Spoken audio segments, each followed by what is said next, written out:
Our girls are still at the mercy of the gangster Rio as he wants them to pay him back the money that they stole from him. As time goes on, they're getting closer and closer to the deadline, and Rio is losing his patience. Can they pay him back all of his money?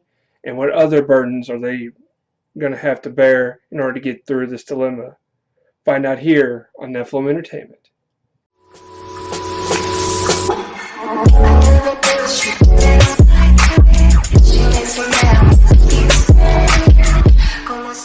What is up, everybody? What is up? Welcome back to Nephilim Entertainment. I'm your host, Metron Urel. Thanks for tuning in, and this is my coverage of Good Girl. And now we're going to discuss episode 2, No Money, No Problems.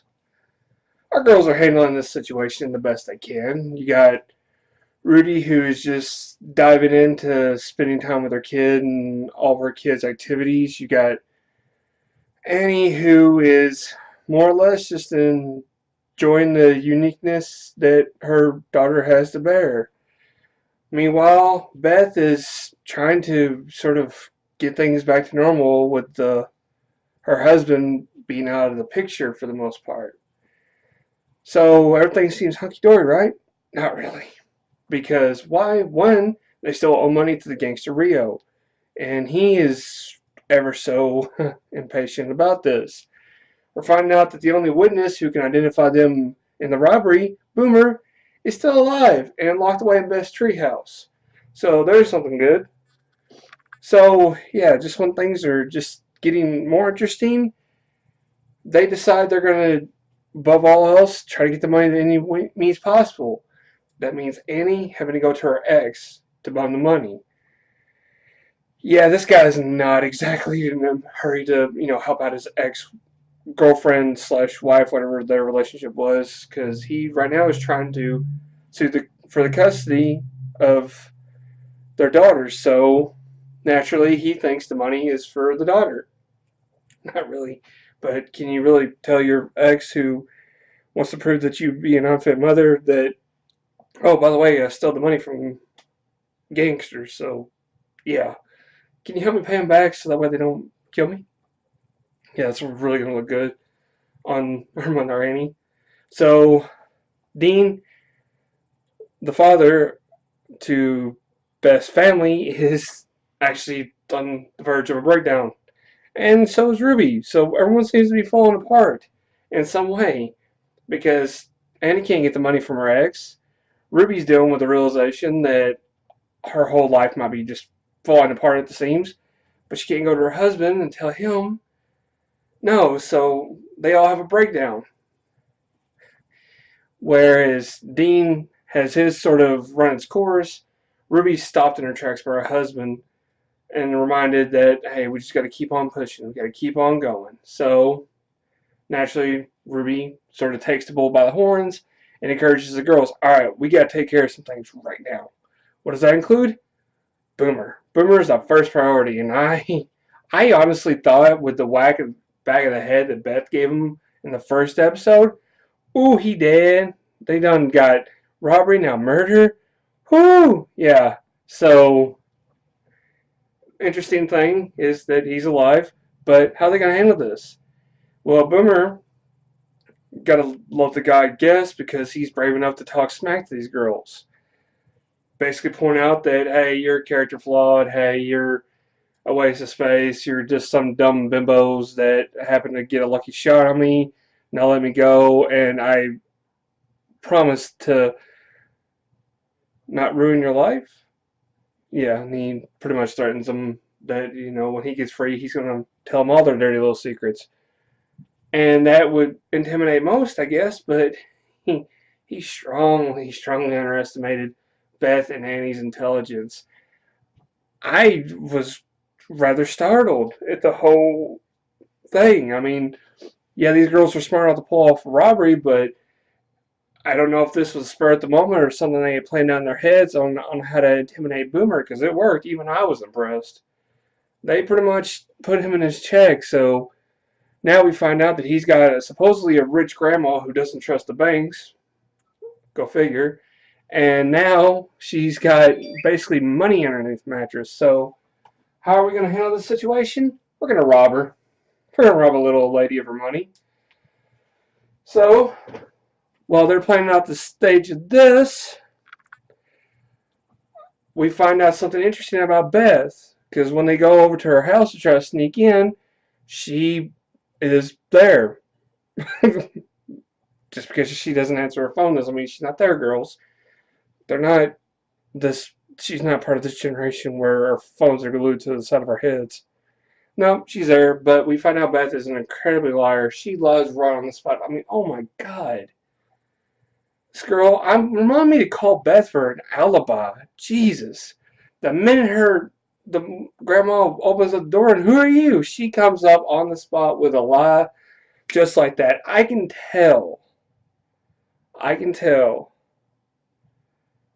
Just by the three of these girls. You got Annie, who's sort of the wild card, guns blazing, sort of devil may care kind of attitude. She's probably the one that would do the most ridiculous, off the wall, crazy things. You got Ruby, who is sort of the moral compass slash heart of the group. Where does that leave Beth? This girl is obviously the brains. I mean, Beth has got the incredible ability to intimidate people. Now she's got the ability to lie to people. I mean, what else can this girl do? I mean, honestly, what else can she do? I can see why Dean's so obsessed with trying to get her back, because in the process of them going to his grandma's and tricking her into letting them in the front door, he goes over to her house and mows the lawn in the middle of the night. Which, shout out to Tito, song Africa that it plays while he does it. Because apparently he wants her back. And while this is going on, we also find out something interesting about Boomer. Yeah, he lied to his grandma. Dude, we all know that's Jessica Alba in that picture frame. We all have had that fantasy. I myself included, but come on. Really? Telling your grandma she's your fiance? Dude, how low can you go? Shameful, just shameful. Wouldn't surprise me about anything you do at this point. So we think, okay, yeah, these girls have got a handle on things. They're going to solve the problem. Steal from the little lady. Wrong. Beth actually has a crisis dilemma. She actually has a moral compass, surprisingly. So naturally, which, side note, I probably would have sent Ruby or Annie to go get the money, but Beth, being the leader she is, wanted to take care of herself. But she can't steal from a little old lady. And honestly, I don't know Money the Gangster, so I can't put my opinion in this. But I can kind of see her point. Who wants to steal from a little grandma? Especially when she makes you cookies. Yeah, you make me cookies? I'll be your bestest friend. Even though you racist as hell, according to Ruby. It's that generation, I guess. But with all this going on, they walk out without the money. And apparently, Beth also finds out that Dean's over at her house mowing the grass. Oh, joy. So, will he find Boomer? Will he find him? No, he won't find him. So, although it would have been a little bit more comical for them to find Boomer, but, oh well. So, naturally the girls go back to handling things the best they can. You got Ruby, who apparently when she's in a mental crisis, emotional crisis, she likes to cook. And a lot of lasagna. Yeah, it looked like probably about a dozen trays. Yeah, girl. Where you gonna put all that food? Damn. But then you got Beth, who is there to console her children after giving Dean the boot once again, which, by the way, little FYI, she's having trouble programming the TV for some reason. How do you not know how to control? How do you not know how to program your TV? What? Yeah. Apparently that's got her tripped up, but she is determined to learn this. She is determined to learn how to turn on the satellite TV so the kids can watch TV. She don't need no man.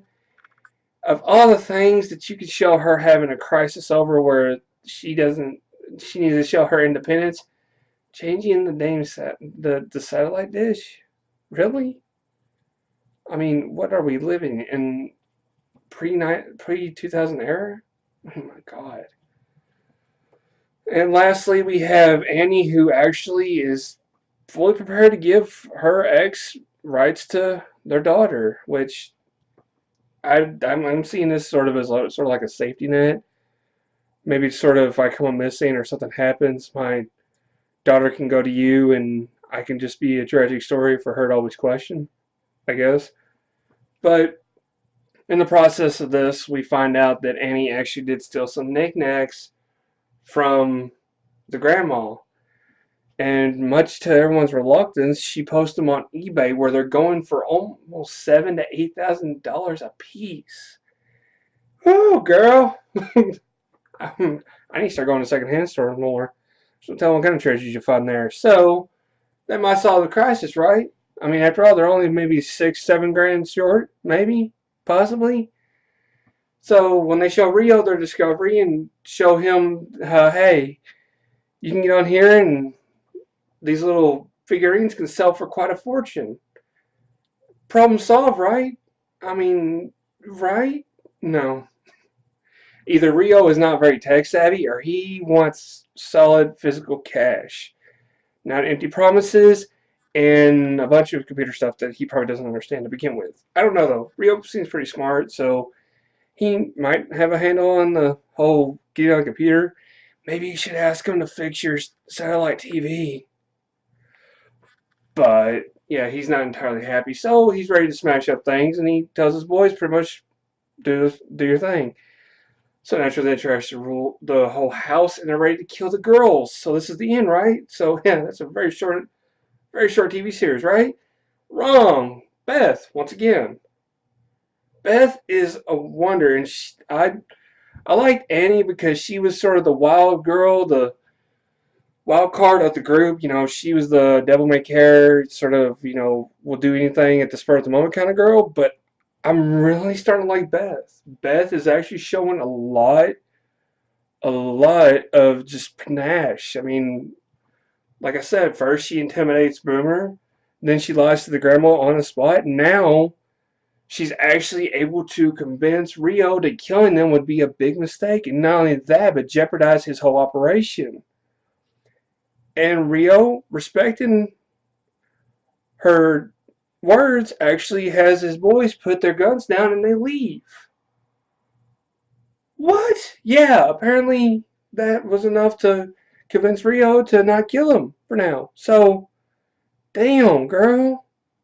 Yeah, Beth has definitely become one of my favorite characters. I mean, she is the leader of the group, and she is the one that's got pretty much the say, and she was actually the one that recommended them to rob the grocery store in the first place.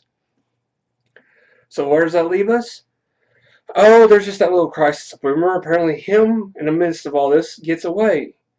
And now he's taken off, and our girls begin to pursue Chase. So, naturally, this is a bad thing, right? Yeah, you want to know the most comical thing to see in this entire thing is Boomer running down the street, hogtied with a muzzle on his face. Look, first of all, I know you're trying to get away from these girls, but at least pull out the damn napkin and try to untie your hands.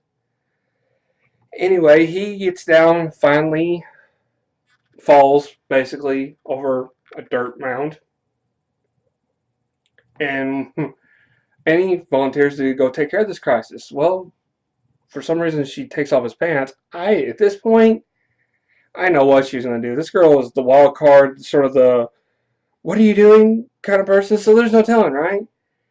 Ruby thought she was going to castrate him, which probably would have solved a lot, but no, what does she do? She takes a picture.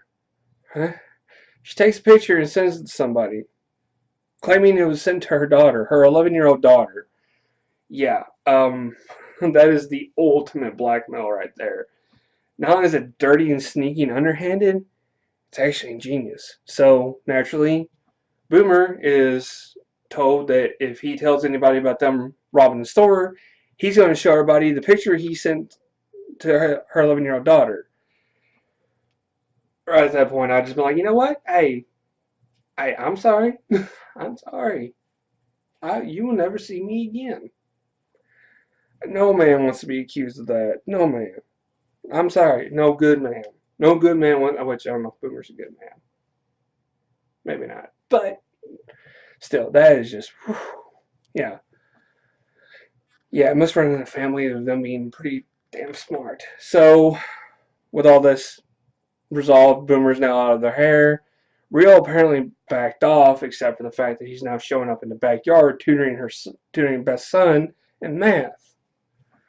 So now he naturally wants to become friends. Great, yeah. You wouldn't even take my eBay account. What? We're supposed to add each other now on Facebook?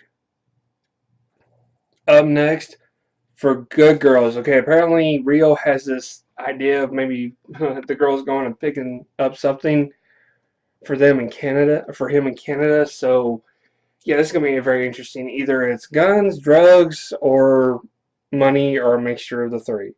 Either way, the girls are once again gonna be going back into the criminal underworld to try to solve their problems. So will they succeed this time, or will they crash and burn and possibly get arrested? Find out. But that's going to do a wrap for me. Be sure to leave me a thumbs up down below and post me a nice little friendly comment discussing tonight's episode. Be sure to hit that subscribe button and stay tuned to the end of the video for more content. But my quick question for y'all is, who's your favorite girl so far? Out of Ruby, Beth, and Annie, who's your favorite? You already heard mine when I discussed it in this episode.